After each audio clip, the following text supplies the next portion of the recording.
Olá, amigos! Hoje trazemos para vocês a interpretação à luz da doutrina espírita de uma das citações de Mateus 26, 47 a 50, onde está registrado que, estando Jesus ainda a falar, eis que chegou Judas, um dos 12, e com ele grande multidão com espadas e varapaus, enviada pelos príncipes dos sacerdotes e pelos anciãos do povo. E Judas tinha-lhes dado um sinal, dizendo: o que eu beijar é esse, prendei-o. E logo, aproximando-se de Jesus, disse: eu te saúdo, Rabi, e beijou-o. Jesus, porém, lhe disse: amigo, a que vieste?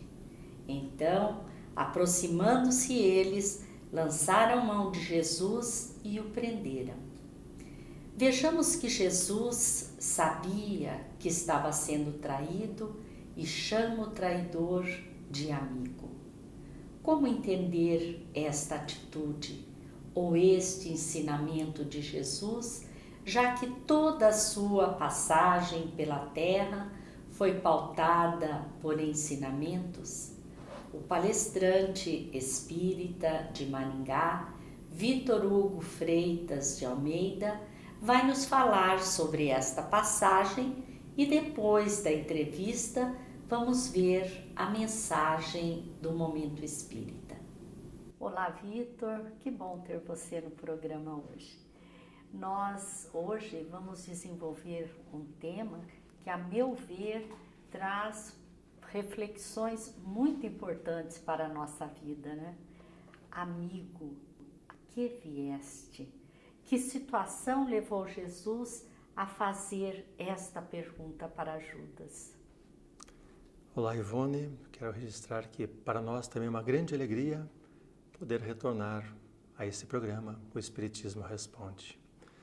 Foi uma situação muito séria, muito grave, e para que nós possamos entendê-la, compreendê-la na sua essência, nós precisamos retornar até aquele momento. Mas um pouco mais do que isso, precisamos retornar algumas horas antes do fato para que nós possamos entender a beleza e a profundidade do ensinamento de Jesus. Algumas horas antes, Jesus estava reunido com seus discípulos, com seus apóstolos, e iria começar a refeição.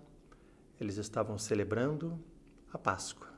Foi a ceia pascal que foi antecipada, né? Então eles iam começar a refeição e o Mestre Jesus, denotando uma certa tristeza, falou que entre aquelas pessoas ali reunidas, uma delas iria traí-lo. Isso causou uma inquietação entre os apóstolos, entre os discípulos, procurando entender qual o alcance daquela colocação de Jesus. Então eles perguntaram: Mestre, serei eu quem irá traí-lo? Vários outros perguntaram. Em um determinado momento, Judas, da cidade de Iscariotes, seu discípulo e apóstolo, também faz essa pergunta: Mestre, serei eu quem irá traí-lo? E Jesus olha para ele e diz: tu o disseste. E essa resposta apertou o discípulo e o apóstolo, tanto que ele não conseguiu ficar até o final da refeição.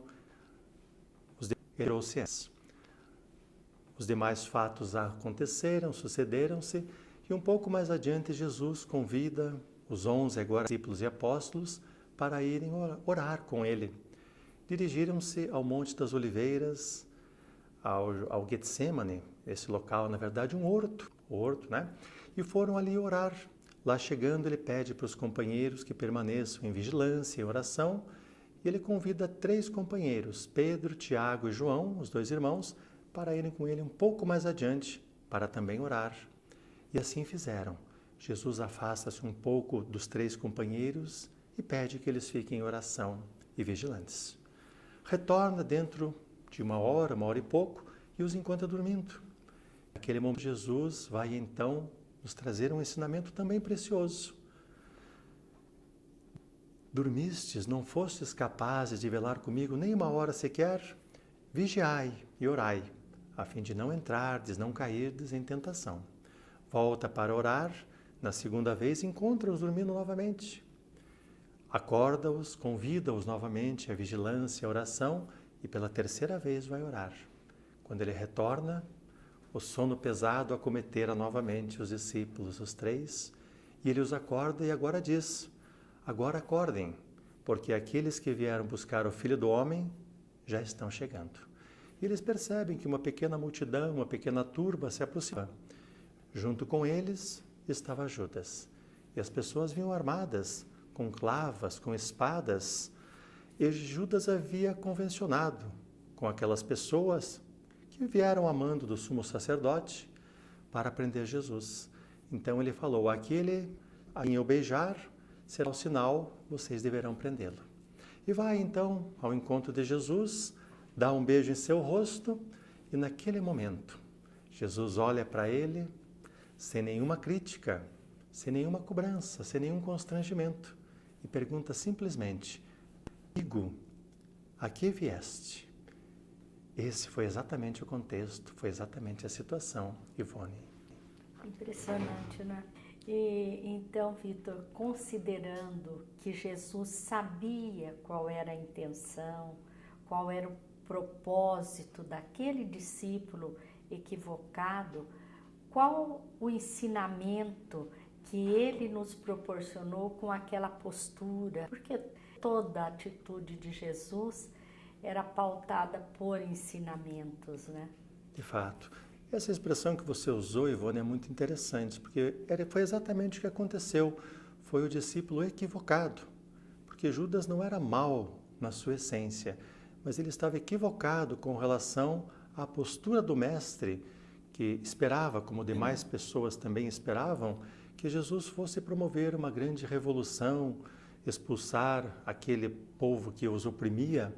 Então ele pensou que quando, num determinado momento, quando Jesus estivesse numa situação de estar acuado, que ele iria então se manifestar dessa forma, fazendo uma grande revolução. Só que ele estava equivocado exatamente, porque houve a grande revolução, só que foi uma revolução diferente. Pelo amor, pelo entendimento, pelo diálogo, pela compreensão, foi essa grande revolução que Jesus propôs dessa forma, mas com muita paz e com muito entendimento. Mas nesse ensinamento, então, que Jesus nos trouxe, ele vai, em primeiro lugar, nos mostrar, ou fazendo a pergunta para o discípulo, ele vai, então, como fazendo que ele possa fazer profundas reflexões, no seguinte sentido: mas, meu amigo, e qual o aprendizado, então, na verdade, que nós tivemos em todo esse tempo, nesses 3 anos de convivência que nós estivemos juntos, quando foram reveladas as verdades maiores do Pai, quando foi ensinada a mansuetude, o amor, a fraternidade, e o aprendizado nesse momento todo? Qual, na verdade, a intenção, o intento, os motivos, os propósitos que estão trazendo você aqui? Então, chamando a fazer essa reflexão no momento, né? E também pedindo nessa reflexão que ele pudesse analisar as consequências daquele ato, porque todo ato em nossa vida vai gerar consequências que serão, se forem equivocadas, responsabilidades nossas. Mas também naquele momento ainda, Ivone, mais um ensinamento grandioso. Seria uma oportunidade de redenção, uma vez que ele sabia que os propósitos, que os intentos eram equivocados, era a oportunidade do discípulo se redimir. Então, dizendo: não, realmente eu estou equivocado nesse momento, o meu intento, a minha intenção, o meu propósito estão errados, estão equivocados. Então, foi uma oportunidade de redenção que, infelizmente, o discípulo equivocado naquele momento não pôde compreender, não pôde perceber. E como que nós podemos empregar este ensinamento nos dias de hoje, na nossa vivência? Esse entendemos ser o ponto mais importante, porque os ensinamentos de Jesus, pela grandiosidade do Mestre, eles jamais poderão ficar circunscritos a uma região, a um espaço geográfico, muito menos a um espaço temporal. Jesus é tão grandioso que ele transcende, na verdade, a espaços territoriais, ele transcende ao próprio tempo. Tanto que o próprio tempo começou a ser marcado após a sua estada conosco. Mas então os ensinamentos de Jesus são ensinamentos para agora, para nós. E como nos ensina o Espírito Emmanuel, no livro Palavras de Vida Eterna, nos dizendo que ensinamentos de Jesus são para as humanidades de todos os tempos. Então, assim como foi importante no momento em que ele proferiu aqueles ensinamentos, são hoje. Serão importantes daqui a 1000 anos, porque as palavras e os ensinamentos são palavras de vida eterna. Então, nós precisamos fazer uma grande reflexão com relação a esse ensinamento. Porque aqui na Terra, compreendendo que um dos maiores desafios nossos do viver é o conviver, a nossa vida de relação é muito intensa. Então, esse ensinamento de Jesus, ele tem cabimento em 2 momentos da nossa vida. Então, quando vamos, por exemplo, receber pessoas, então nós podemos perguntar, ou nos colocarmos na posição de quem faria a pergunta, né? Amigo, a que vieste? Então, ao fazer essa pergunta, nós nos desarmamos, nós tiramos preconceitos, situações outras e vamos acolher aquela pessoa que está vindo até nós. Por exemplo, está vindo nos visitar ou está vindo ao nosso encontro para resolver alguma situação de alguma forma.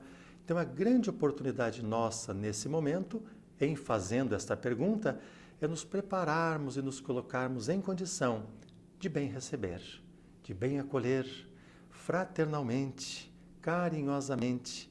Então, é uma grande oportunidade para nós. Mas, ao mesmo tempo, é quando nós formos recebidos em algum lugar. Então, imaginemos que a pessoa estará lá nos esperando e fará essa pergunta para nós. Amigo, a que vieste? Em outras palavras, qual a intenção, qual o intento, qual o que você vai nos proporcionar com essa tua vinda aqui? A que vieste aqui à minha casa, ou ao meu local de trabalho, ou a esse local? Então, a gente pensando antes que alguém estará nos esperando e fará essa pergunta, nós podemos nos preparar para estar nesse local e levarmos coisas efetivamente importantes. Nos prepararmos para falar com as pessoas, para resolver situações, sempre da melhor maneira possível. Preparado porque alguém irá nos perguntar a que estamos indo. Então, que o nosso propósito sempre possa ser elevado, possa ser nobre, possa ser de levar entendimento, compreensão, diálogo e solução dessa forma, na verdade, né? Que seria a melhor forma de resolvermos situações. Até porque a doutrina espírita nos deixa bastante claro, Vitor, a questão da sintonia, da influência que nós podemos exercer sobre os outros e os outros exercerem sobre nós, né? Essa é uma questão muito importante. A que vieste? Como você veio? Qual é o teu sentimento? Não é? É muito importante essa reflexão realmente. A doutrina espírita nos remete a uma reflexão dessa natureza, né? Porque nós sabemos, né? Nos é ensinado pela doutrina espírita que, além dos nossos gestos, da nossa fala, né? Da nossa palavra, o que nós emitimos vibracionalmente. Sim. Então, isso vai chegar às pessoas. Então, se estamos indo num local, ao encontro de uma pessoa, para levar uma mensagem de fraternidade, de diálogo, de compreensão, tão importante quanto a mensagem são as nossas vibrações. E isso acontece em todos os momentos, com a fala, com os gestos, né? Sempre estamos vibrando. E isso vai afetar a pessoa, o ambiente, consequentemente vai auxiliar ou não na solução das situações. E como realmente é importante a vigilância dos nossos pensamentos, pois eles estarão interferindo muito no outro, né?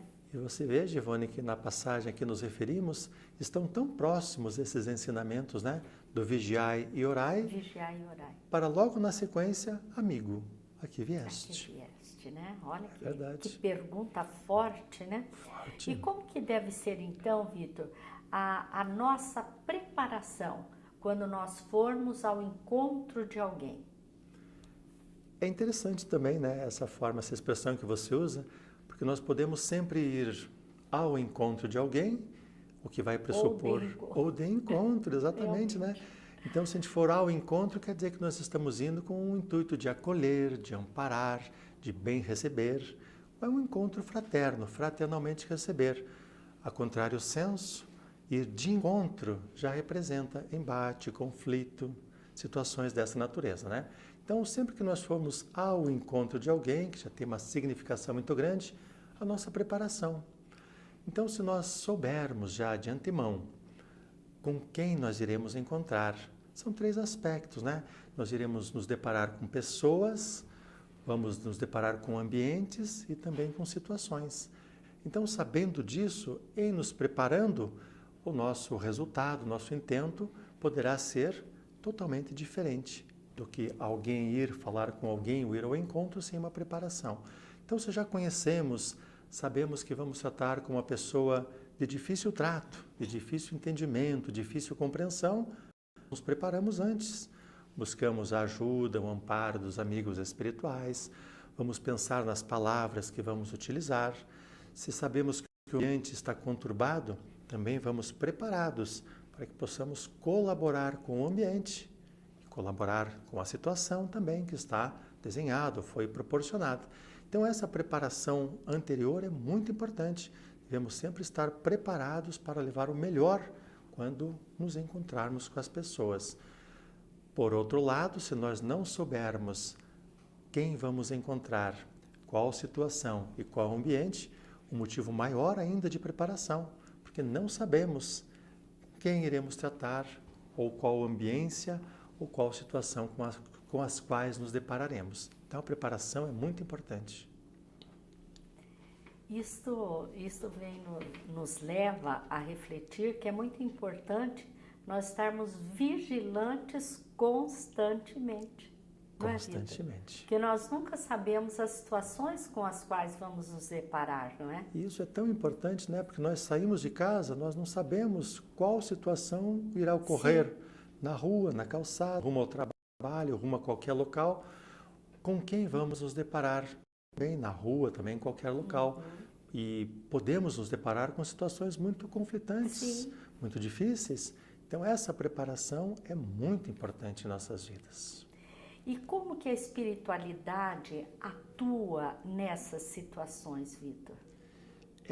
A espiritualidade vai estar sempre atuando de uma forma ou de outra, né? Tanto que a questão 459 é tão esclarecedora para nós, quando é perguntado qual a influência dos espíritos em nossos pensamentos, em nossos atos. E a espiritualidade responde que a influência é muito grande, que comumente ou ordinariamente são eles que nos dirigem. Então as influências vão existir sempre. Daí, mais uma vez, ressaltar a necessidade da oração e da vigilância, para ver com quem nós estaremos sintonizados. Mas nesse momento também, sabe, Ivone, eu penso de uma outra situação. Se nós chegarmos a algum local e não tenha ninguém que nos pergunte, amigo, a que vieste? Talvez a pessoa não esteja ainda sintonizada com esse ensinamento tão grave, tão sério, e tão profundo e tão belo. Eu sempre penso comigo que a espiritualidade sempre estará presente nesse local, seja qual for ele. Estará lá postada e irá nos fazer essa pergunta, amigo, a que vieste? Então nós pensamos, se vamos na casa de alguém, pode ser o espírito amigo, protetor, pode ser algum espírito que seja afeto à família, nesse entendimento. No Evangelho no lar, nós sabemos que os companheiros também estão conosco. Então nós sempre imaginamos, quando vamos a algum lugar, que algo da espiritualidade estará lá para nos recepcionar, mas em especial para nos fazer essa pergunta. Amigo, a que vieste? Vieste para trazer paz, entendimento, compreensão? Ah, então seja bem-vindo. Entra nessa casa, entra nesse local, entra nesse ambiente e será sempre muito bem-vindo, né? E ao mesmo tempo, se ele nos perguntar a que vieste, e se a nossa atenção, o nosso intento não for, na verdade, aquele equilibrado, também é um convite para refletirmos o que estou levando para as pessoas. Será que eu vou levar entendimento, compreensão, harmonia, diálogo, entendimento? Então são momentos muito importantes na nossa vida, né? Nós estamos atentos a essas situações. Vitor, muito obrigada por essas reflexões que você nos trouxe. Nós que agradecemos. Muito obrigada mesmo. Eu que agradeço. Obrigado, Ivone. Nós queremos agradecer a todos vocês que estão sintonizados conosco. Lembramos que agora teremos a mensagem do Momento Espírita, que é um trabalho realizado pela Federação Espírita do Paraná, e desejamos a todos muita paz. Certa vez, um espírito sublime deixou as estrelas. Revestiu-se de um corpo humano e veio habitar entre os homens. Porque fosse um exímio artista plástico, habituado a modelar as formas celestes, compondo astros e globos planetários, tomou da madeira bruta e deu-lhe formas úteis. Durante anos, de suas mãos, brotaram mesas e bancos, onde amigos e irmãos se assentavam para repartir o pão. Para receber os seus corpos cansados ao final do dia, ele preparou camas confortáveis. E porque amasse a todos os seres viventes, não esqueceu de providenciar coxos e manjedouras, onde os animais pudessem vencer a fome. Porque fosse artista de outras artes, certo dia deixou as ferramentas com que moldava a madeira e partiu pelas estradas poeirentas. Tomou do alaúde natural de um lago em Genezaré e ali teceu as mais belas canções. Seu canto atraía crianças, velhos e moços. Vinham de todas as bandas.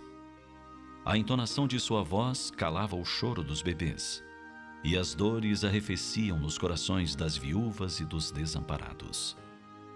As harmonias que compunha tinham o condão de secar lágrimas e sensibilizar corações endurecidos. Como soubesse compor poemas de rara beleza, subiu a um monte e derramou versos de bem-aventuranças que enalteciam a misericórdia, a justiça e o perdão.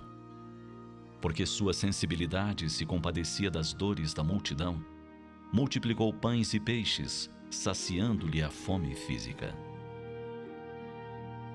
Delicado na postura, gentil no falar, por onde passava, deixava impregnado o perfume de sua presença. Possuía tanto amor que o exalava de si aos que o rodeassem.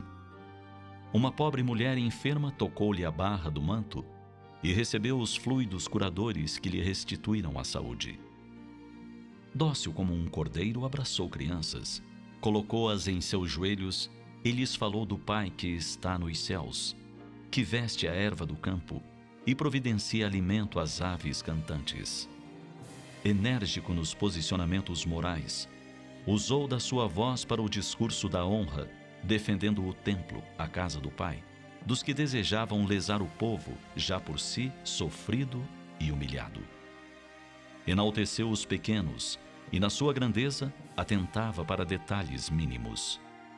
Olhou para a figueira e convidou um cobrador de impostos a descer a fim de estar com ele mais estreitamente. Acreditavam que ele tomaria um trono terrestre e governaria por anos com justiça. Ele preferiu penetrar os corações dos homens e viver na sua intimidade, para que eles usufruíssem de paz e a tivessem em abundância. Seu nome é Jesus, o amigo divino que permanece de braços abertos, declamando os versos do seu poema de amor. Vinde a mim, vós todos que estáis aflitos e sobrecarregados, e eu vos aliviarei.